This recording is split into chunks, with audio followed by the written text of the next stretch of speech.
Hello students, welcome to my channel. You are watching S Kumar commerce educator. आज हम करने जा रहे हैं class 11 accountancy chapter number 2 basic accounting terms, जिसको हम टीएस ग्रेवाल बुक से कर रहे हैं। प्रीवियस वीडियो में हमने बेसिक अकाउंटिंग टर्म्स इस चैप्टर से बिजनेस ट्रांजैक्शन, एसेट्स, लायबिलिटीज और कैपिटल के बारे में हमने डिस्कस किया था। आज हम डिस्कस करने जा रहे हैं रिसीट्स एंड एक्सपेंडिचर। तो हम स्टार्ट करते हैं। Let's start from receipts. Receipts से हम स्टार्ट करते हैं कि रिसीट्स क्या है। सो सिंपल वर्ड में हम समझते हैं कि रिसीट्स का मीन्स होता है वो अमाउंट जो मिल चुका है या मिलने वाला है, उसको हम बोलते हैं रिसीट्स। अब रिसीट्स को क्लासिफाई किया जाता है दो कैटेगरीज में। रिसीट्स को क्लासिफाई किया जाता है दो कैटेगरीज। कौन कौन सी कैटेगरी है? एक तो revenue receipts and capital receipts. अब अगर इसको हम एग्जांपल से समझेंगे तो आपको बहुत अच्छे से समझ में आ जाएगा जैसे रेवेन्यू रिसीट्स क्या है और कैपिटल रिसीट्स क्या है। रेवेन्यू रिसीट्स का मीन ये होता है कि जिस पर्पज से आपका बिजनेस है, सपोज टू बी अगर हम एज्यूम करें कि बिजनेस स्टेशनरी का है तो स्टेशनरी बिजनेस में क्या किया जाएगा? स्टेशनरी को खरीद कर बेचा जाएगा। अगर मेडिकल स्टोर है, मेडिकल का बिजनेस है तो उसमें क्या किया जाएगा? उसमें मेडिसिन को खरीद के बेचा जाएगा।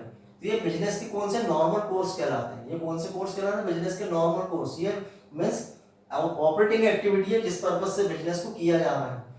तो amount received from sales of goods or rendering of services are revenue receipts। means amount आपको रिसीव हुआ है, कौन सा अमाउंट? जो सेल्स ऑफ गुड्स, माल को बेचने से, या रेंडरिंग ऑफ सर्विसेज या फिर सर्विस प्रोवाइड करने से आपको जो अमाउंट रिसीव हुआ है उसको हम क्या बोलते हैं? Revenue receipts. मीन्स जिस पर्पज से आपका बिजनेस है, मेडिकल स्टोर है तो उसमें मेडिसिन खरीद कर बेचना है, यह आपका क्या होगा? रेवेन्यू रिसीट्स होगी। अगर स्टेशनरी बिजनेस है, स्टेशनरी खरीद कर स्टेशनरी बेच रहे हैं, उससे जो रिसीविंग होगी, उससे जो अमाउंट मिलेगा उसको हम क्या बोलेंगे? Revenue receipts. मींस बिजनेस के जो नॉर्मल कोर्स होते हैं, नॉर्मल कोर्स से जो अमाउंट मिला है या मिलने वाला है उसको हम लोग बोलते हैं revenue receipts. So amount received from sale of goods और rendering of services are revenue receipts. ये रेवेन्यू रिसीट्स कहलाती हैं। कैपिटल रिसीट्स क्या होती है? Capital receipts amount received from sources that are not revenue nature. Capital receipts क्या होती है? Amount received from sources that are not revenue nature. वो सोर्सेज जो रेवेन्यू नेचर के नहीं है उनसे जो अमाउंट रिसीव होता है वो क्या होता है? Capital receipts. जो रेवेन्यू नेचर के होते हैं उनसे अगर अमाउंट रिसीव हो रहा है तो रेवेन्यू रिसीट्स है, और ऐसे सोर्सेज जो रेवेन्यू नेचर के नहीं है अगर उनसे हमें अमाउंट रिसीव हो रहा है तो वो क्या है? Capital receipts. इसको हम एक एग्जांपल से समझते हैं। जैसे मैंने आपको एग्जांपल दिया था कि अगर स्टेशनरी का बिजनेस है तो उसमें स्टेशनरी को परचेस करके सेल किया जाएगा। मेडिसिन का बिजनेस है तो मेडिसिन को परचेस करके सेल किया जाएगा। और कभी मान लो बाई चांस कभी फर्नीचर, अगर स्टेशनरी की दुकान में कोई ओल्ड फर्नीचर है, अगर उन्होंने अपना ओल्ड फर्नीचर सेल कर दिया, या मेडिसिन की दुकान पे कोई उनका ओल्ड फर्नीचर है, उन्होंने फर्नीचर को सेल कर दिया, या फिर कोई मैन्युफैक्चरिंग बिजनेस है जिनकी मशीनरी पुरानी हो गई है, उन्होंने यूज कर लिया है, तो 10-15 साल यूज करने के बाद वो पुरानी मशीनरी को, ओल्ड मशीनरी को अगर सेल करते हैं तो उससे जो अमाउंट रिसीव होगा वो क्या कहलाएगा? वो कैपिटल रिसीट्स। क्योंकि वो रेवेन्यू नेचर का नहीं है। वो कैसा है? ये रेवेन्यू नेचर क्या होते हैं? जिस पर्पज से बिजनेस किया जा रहा है रेवेन्यू नेचर है, और जिस पर्पज से उनका पर्पस, मेडिसिन का पर्पस क्या है? मेडिसिन खरीदना और बेचना। स्टेशनरी का बिजनेस का पर्पस क्या? स्टेशनरी खरीदना और बेचना। अब कभी बाई चांस उन्होंने अगर फर्नीचर सेल कर दिया, या फिर किसी ने मैन्युफैक्चरर कोई बिजनेस है उन्होंने अपनी मशीनरी, ओल्ड मशीनरी सेल कर दी, तो ये उनका रेवेन्यू नेचर नहीं है। तो वो अमाउंट जो रेवेन्यू नेचर से रिसीव होता है उसको हम क्या बोलते हैं? Revenue receipts. और वो अमाउंट जो ऐसे सोर्सेस से रिसीव होता है कि जो रेवेन्यू नेचर के नहीं है वो कहलाता है कैपिटल रिसीट्स। सो रिसीट्स की दो कैटेगरी कौन कौन सी? Revenue receipts and capital receipts. Next हम करते हैं एक्सपेंडिचर। अब एक्सपेंडिचर का मीन्स क्या होता है? एक्सपेंडिचर अमाउंट स्पेंड करना, अमाउंट हमने खर्चा किया है उसको बोलेंगे एक्सपेंडिचर, सिंपल वर्ड में।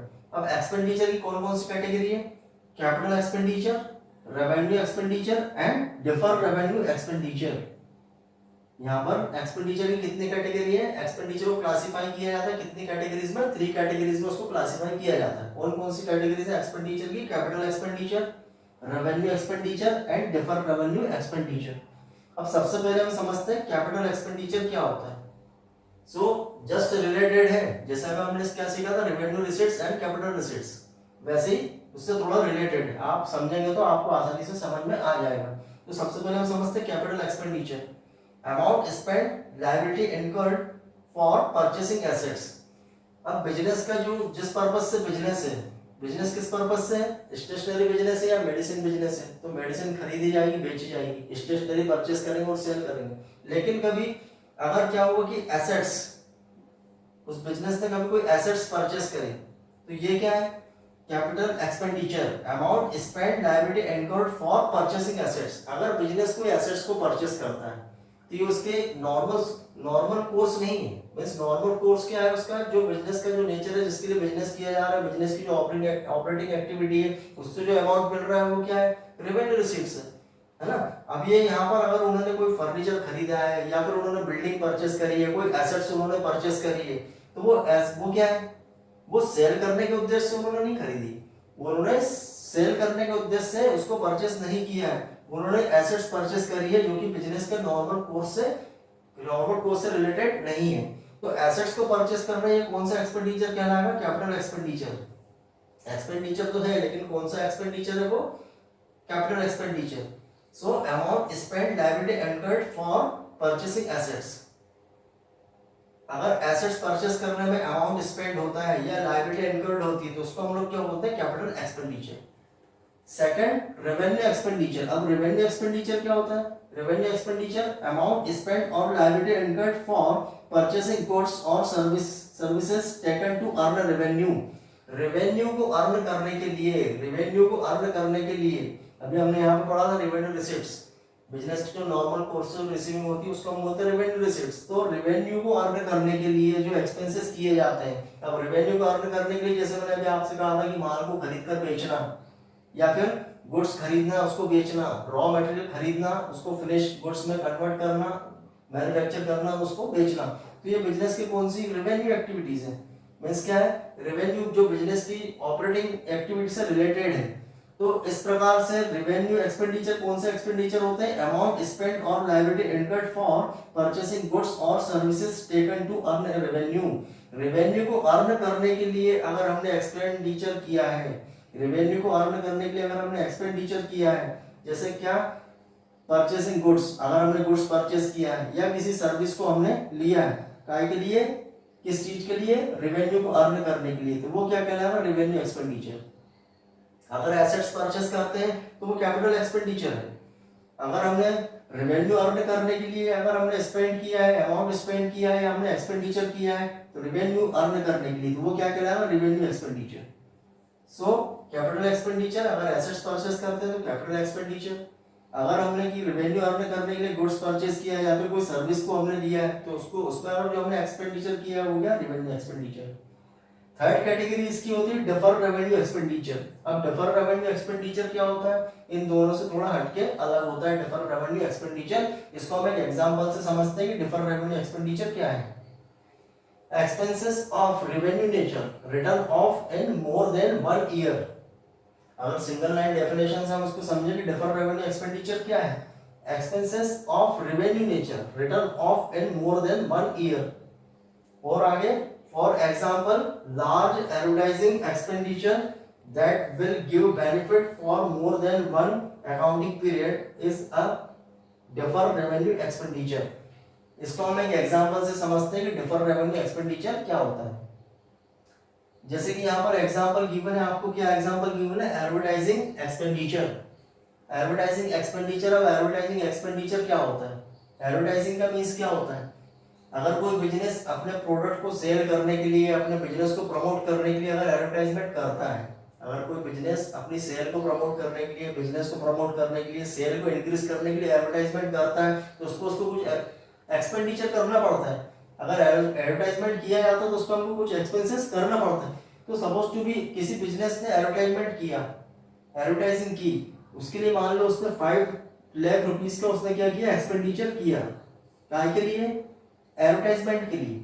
अब ये जो एडवर्टाइजमेंट अगर किया है तो ये एडवर्टाइजमेंट का जो बेनिफिट मिलेगा, एडवर्टाइजमेंट अगर किसी बिजनेस ने अपनी सेल को प्रमोट करने के लिए एडवर्टाइजमेंट किया है तो इस अमाउंट का 5 लाख रुपए का उनको बेनिफिट, एडवर्टाइजमेंट का बेनिफिट उनको आने वाले कई साल तक मिलेगा।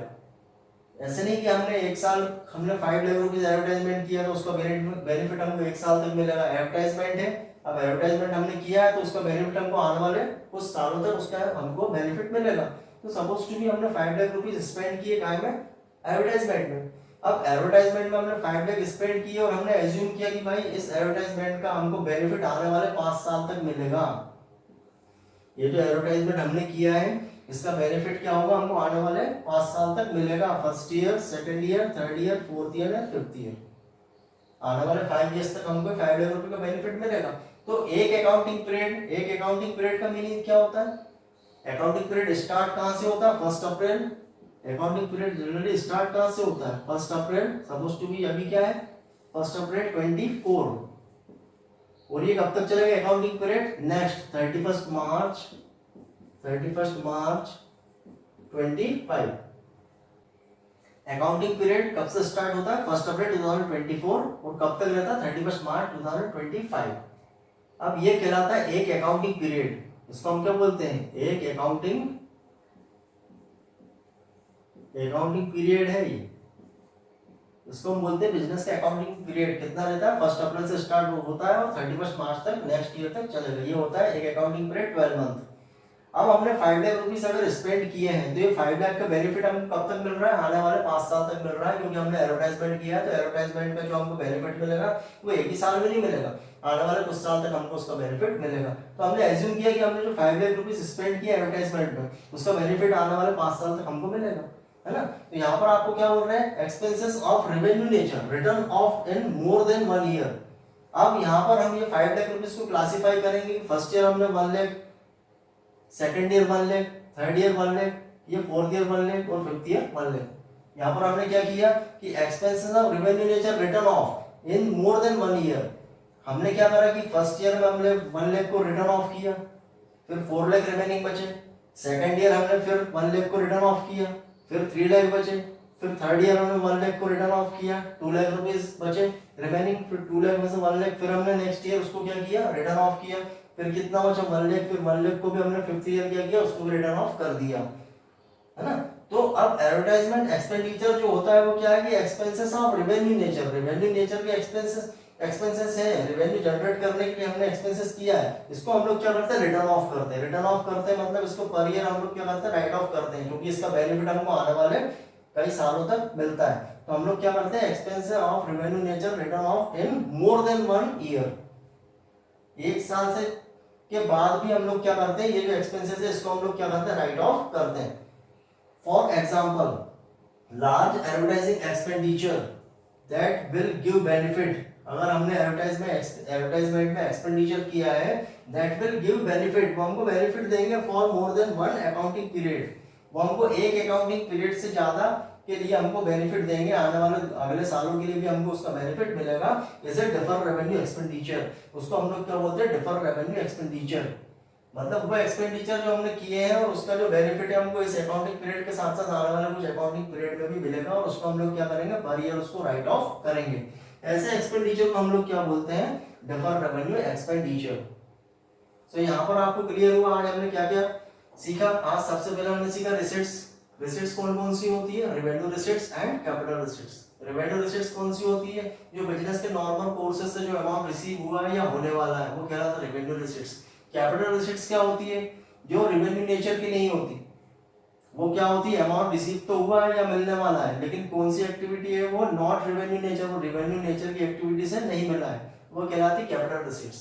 नेक्स्ट हमने सीखा एक्सपेंडिचर। एक्सपेंडिचर कौन कौन से होते हैं? Capital expenditure, revenue expenditure and differ revenue expenditure.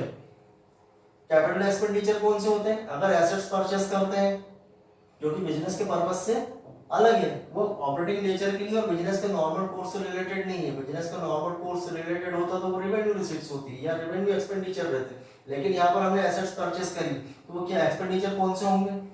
Capital expenditure. अगर रेवेन्यू अर्न करने के लिए हमने एक्सपेंस किया है, गुड्स परचेस किया है या फिर हमने कोई सर्विस ली है, तो उसके लिए अगर हमने एक्सपेंडिचर किया है रेवेन्यू को अर्न करने के लिए, तो वो क्या कहलाएगी? Revenue expenditure. और डिफर रेवेन्यू एक्सपेंडिचर क्या होते हैं? जिसका बेनिफिट हमको आने वाले कई साल तक मिलेगा और उसको हम पर ईयर क्या करेंगे? उस एक्सपेंसेस को पर ईयर रिटर्न ऑफ करते हैं, उसको हम बोलते हैं डिफर रेवेन्यू एक्सपेंडिचर। तो यहाँ पर आज हमने रिसीट्स और एक्सपेंडिचर के बारे में सीखा। अगर आपको इसके बाद भी कोई डाउट है तो आप कमेंट सेक्शन में पूछ सकते हैं। ज़्यादा से ज़्यादा चैनल को सब्सक्राइब करिए ताकि आने वाली वीडियो की नोटिफिकेशन आपको मिलती रहे। Thanks for watching.